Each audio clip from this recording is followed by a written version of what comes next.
Hi, my name is Lee, and we're going to learn how to sew pointe shoes today. I want you guys to know that this is not the be-all, end-all way of sewing pointe shoes. There's lots of different ways, lots of different preferences, and as you become a more accomplished dancer and the more you wear your shoes, the better you'll know how you want your shoes sewn. But I have a lot of students who ask for advice the first time that they get their pair of pointe shoes, or maybe they're having trouble with keeping them on in a certain way. So I wanted to do this video as a way for them to kind of go back and take a look at how I do them, so that way they're not overwhelmed, because a lot of times I'll just kind of go over everything really quickly and then they're like, oh shoot, what did Miss Lee say? This way you can kind of take your own pace, and if you need to just look at a certain part of how to do it, you can use the video here. So feel free to fast forward, rewind, use this as many times as you need to in order to get the most out of it. That being said, if you enjoy this video, please make sure that you like and maybe subscribe to get more content. I would love to hear from you in the comment section. Feedback, questions, maybe some suggestions for some other tutorials or things that you would like to see from me. Not necessarily having to be dance, it could be mermaid related or costuming related, or maybe even choreography. But this is focused on pointe, so let's go ahead and get started. The very first thing that you're going to need are your pointe shoes. So please make sure that you get yourself fitted by a professional place. Don't just buy a pair of pointe shoes online and hope that they fit. They are very, very specific in how they need to conform to your foot, and you don't want to just guess. You want to try on many, many pairs, make sure that they are the right fit for you, the right kind of shoe for you.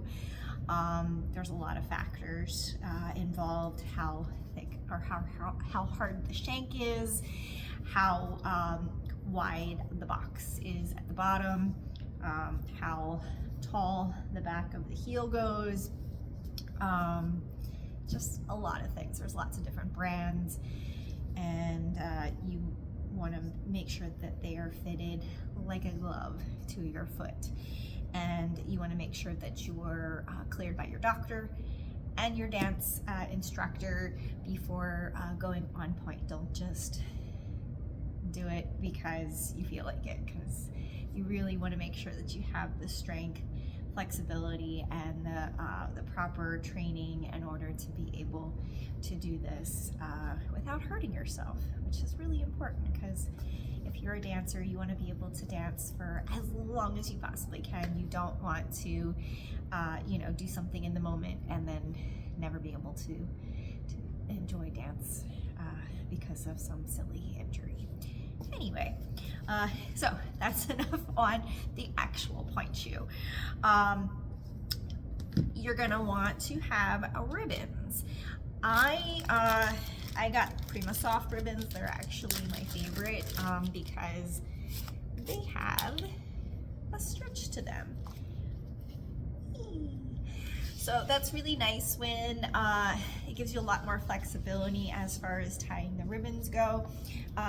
My old shoes actually had just regular ribbons, which have no stretch at all. There's nothing wrong with those. It's just a comfort level, and that just happens to be the ones that I got.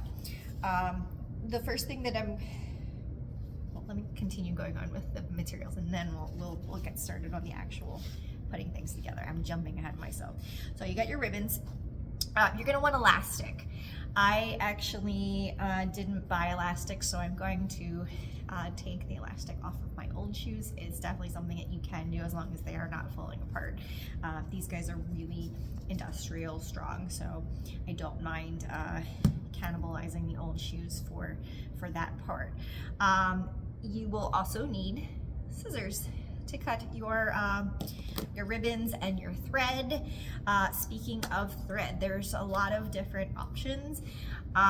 You can get these nice like dual duty Coats and Clark. Just find the right color. Pink.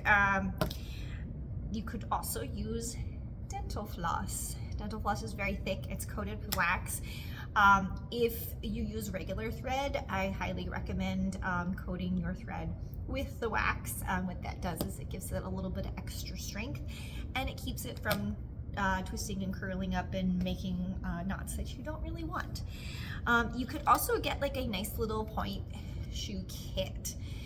This one was actually from the Paris Opera House. I got it like 5 years ago and I still haven't used it just because of nostalgia. But that comes with a nice like really thick thread, and it's this nice peachy color, so it matches things really well. Inside these kits, a lot of times they'll also have thread, ribbons, and elastic. I hate this elastic. It's so not strong at all. Like, some people like that. Some people don't need the strength to hold it onto their foot. I do. They also come with, this is a seam ripper, and with needles inside. So with the seam ripper, like, you pull this guy out, make sure that the needles are kind of like stuck into it. You would flip it around, and I'm actually going to use this seam ripper to get my elastic off. And then I think the last material that you need is a lighter. And quite honestly, if you are a younger dancer, please do not use the lighter. Have your parents do that portion of it, because you don't want to hurt yourselves. I don't want to start any fires in anyone's house. That would not be good. Fire safety is important. The reason why you need a lighter is to burn the edges of your ribbon. Now, what I'm doing right now is seam ripping the elastic off of my old shoes. As I said, I'm going to be repurposing them to my new shoes.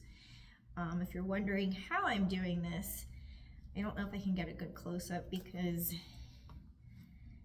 it's kind of a tiny little thing that's happening. But I'm basically taking the seam ripper and I'm sticking it underneath of where the thread is, and then I'm going to pop that stitch. And then I'm continuing to do that until I get all of my stitches out.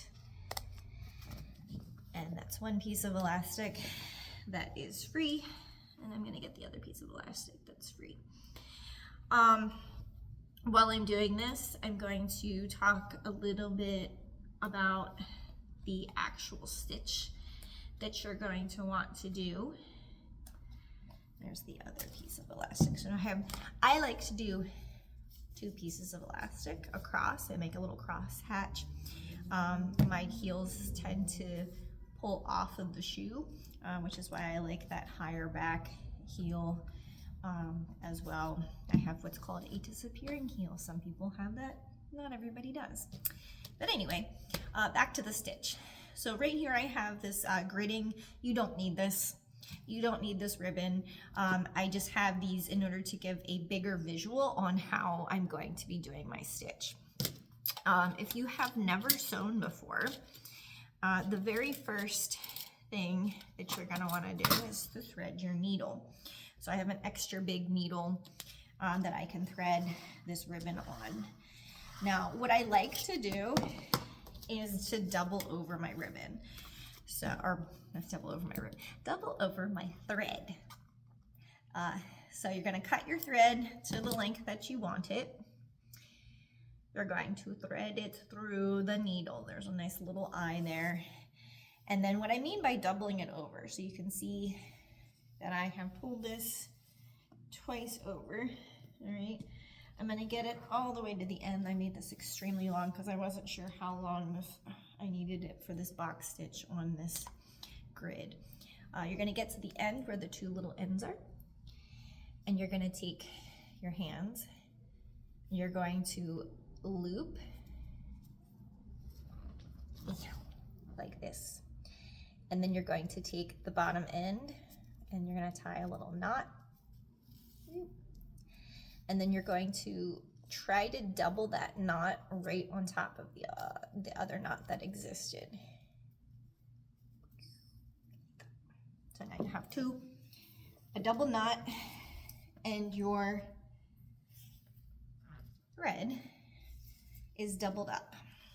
Now, we're going to be creating a box stitch. So I'm going to come from the back end, pretend this is my pointe shoe. Coming from the back end of my pointe shoe, I'm going to bring it all the way to where the knot is.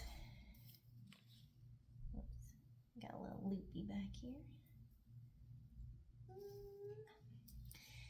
Then I'm going to go across,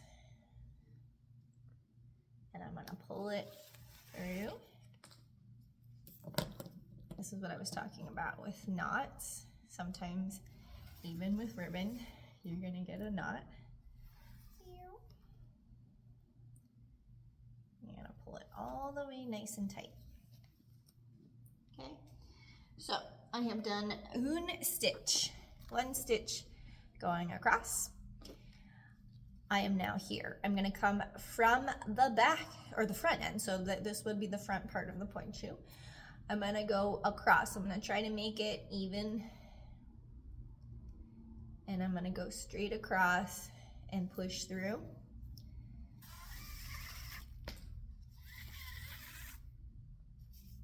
So now I have 2 stitches. I have one on one side and one on the other side. I'm going to come back around from the back to the front again. Again, trying to keep those stitches as neat as possible. Similar in size. They might not be 100%. I'm doing this by holding it out, so it's very awkward. So now I have approximately 3 stitches. They're not going straight across. Again, I'm trying to do this while holding it out with extremely long thread. So it's not gonna be perfect, but it's close. All right, so now that I've gotten these across, I'm gonna go down. So I'm going down, and I'm gonna go through.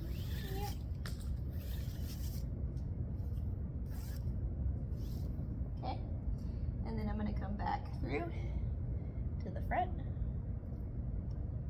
Yeah, maybe through to the front.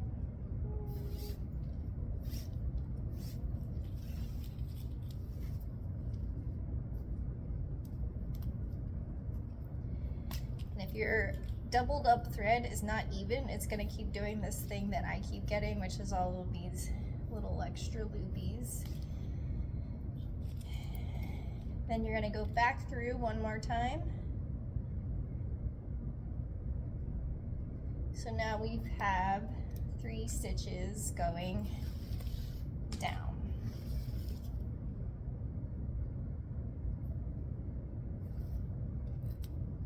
Okay. I'm sure you can guess that at this point we are going to then go across. You can probably start to see why this is called a box stitch, right? So here I go.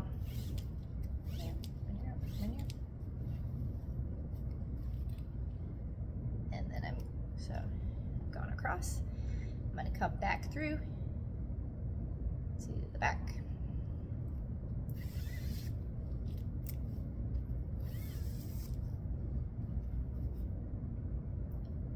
Eventually I will get this thread even, and it will stop doing these loops. And then I'm going to bring it back to the front.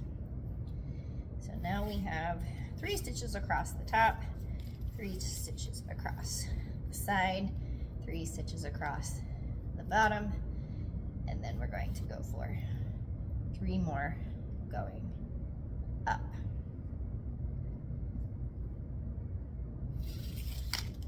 Oh no! plastic. This ribbon is so long. It's very unmanageable. Okay, there's one. And then I'm gonna go through to the front.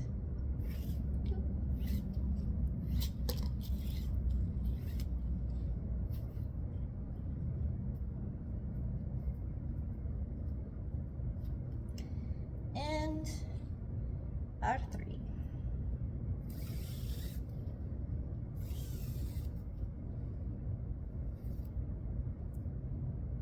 Okay.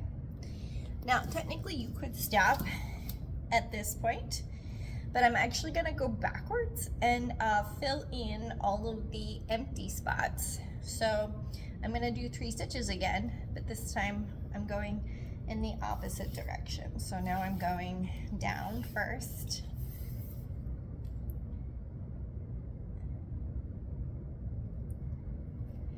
And the reason why you're creating this box is because it's a super stable way to stitch. And once we get our box completed, we're actually going to be doing some X's as well. So you can see how, like, I want to try and put in as many stitches as I can so that we don't have failed stitches and then we lose our ribbons or our elastic while we're trying to dance. That is one of the least desired things that we could have happen. I'm also going to show you a little trick to do when you put your ribbons on as to how to prevent your ribbons from flapping around if the stitches come undone in that unlikely event. All right, so halfway through, you guys can see how now there aren't gaps because there are stitches going both front and back, covering where we did not cross on one side or the other.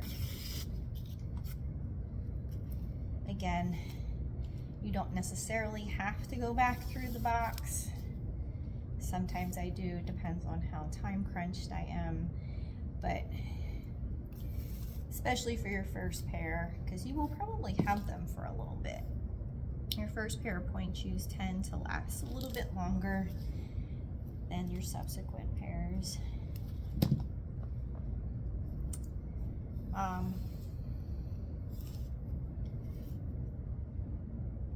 Good gravy. Something else that you might want to get, because I'm just talking and rambling at this point while I'm sewing, is a mesh bag to store your pointe shoes in. If you leave your shoes in your dance bag and do not air them out, it will break the glue down faster and they will not last as long. You want to make sure that at the end of dance class that you are putting them in a place where they can air out and dry overnight. Ideally, you would have 2 pairs of pointe shoes and you would alternate them. Anyway, okay, so you have a full box with no gaps. So what I'm gonna do next is I'm going to go from one corner to the other, creating an X. Yay! Here is one side of our X. If it doesn't get caught on the net. Yeah. Sorry, I make weird noises sometimes. There it is. And then we're gonna go across. And we're gonna create the X the other direction. Now, obviously, your box is not going to be this big. I am only doing this for visualization purposes, so that way you can see exactly what it is that I'm doing. Okay, so now we have a 1X. I'm going to go across. Actually, no, I'm going to create my X on the other side. So I'm gonna go from this corner up here.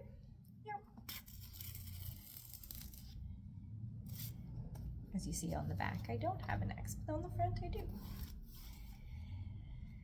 I have 1/2, and then I'm gonna go to the other corner.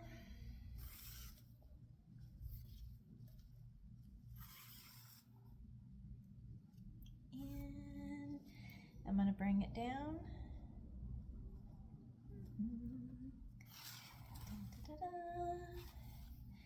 And we have an X on both sides. At the very end, you're just going to clip this end. You're gonna tie 2 knots. If you are paranoid, you can always add a little dab of glue to each of your knots to make sure that they will stay in place. Cool, okay.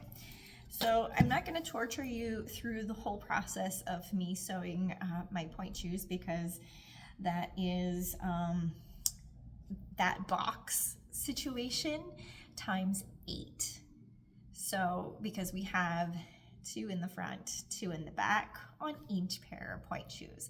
So you can just kind of use your imagination that I did that. But I did want to talk about like where I'm placing my ribbons and how is the best way to get that situated. So first thing that I do is I actually fold down my shoe. And you can see kind of where that little crease is. That's where I'm gonna put my ribbon.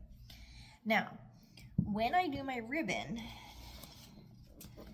I'm actually only gonna cut this guy in half once. Okay, so this is the full piece.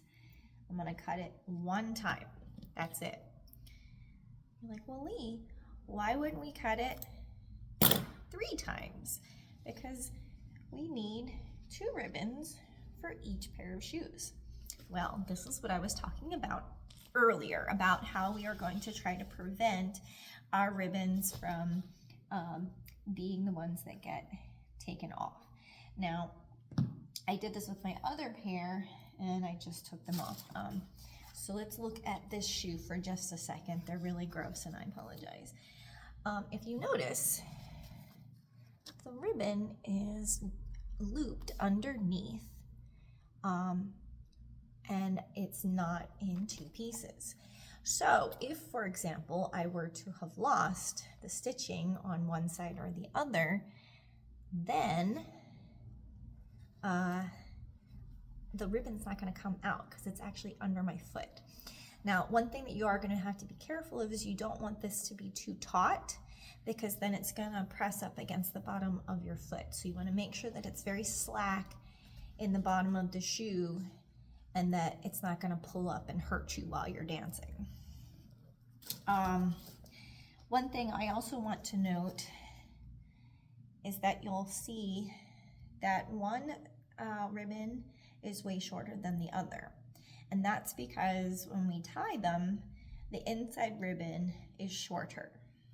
Okay, so when I situate my ribbon for sewing, I actually try to find where that positioning is.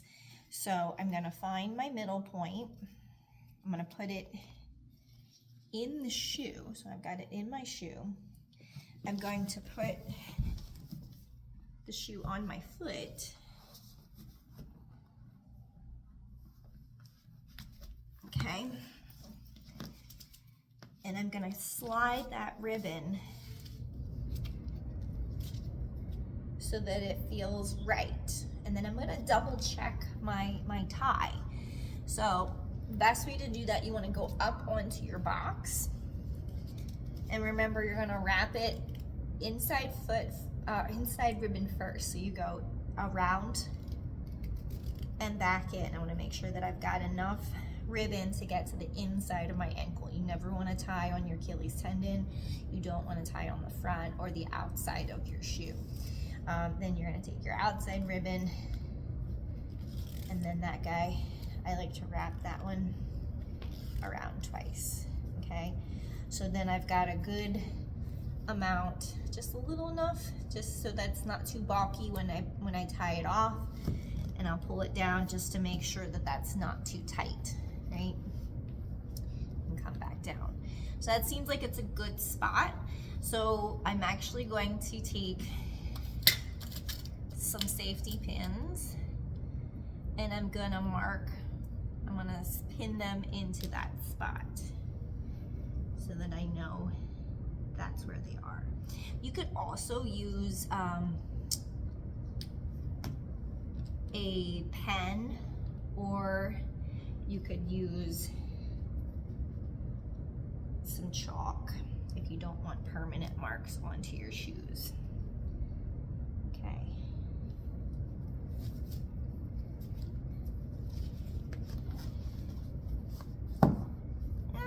Safety pin, my sock.